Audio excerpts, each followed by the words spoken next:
உண்மையை சொல்லணும் என்றால் நகரத்தில் படிக்கிற பிள்ளைகளுக்கு எல்கேஜி யூகேஜி அப்படின்னு 3 வயசுல கொண்டு போய் சேர்த்துறாங்க, இல்லை 4 வயசுல சேர்த்துறாங்க. அவங்க படிச்சு கிடிச்சு அப்புறம் வராங்க.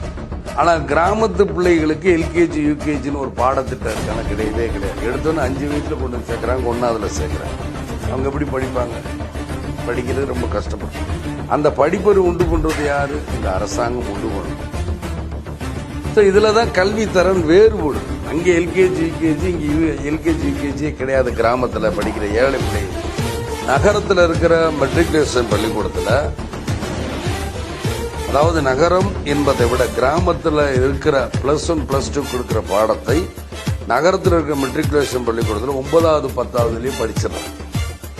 அவங்க திரும்ப +1 +2 வரும்போது இதே கல்வியை தான் கொடுக்குறாங்க, அவங்க பாஸ் பண்ணிட்டு போறாங்க. ஆனால் அந்த கல்வி கிராமத்தில் கிடைக்க மாட்டேங்க. அதனால தான் வேறுபடுது.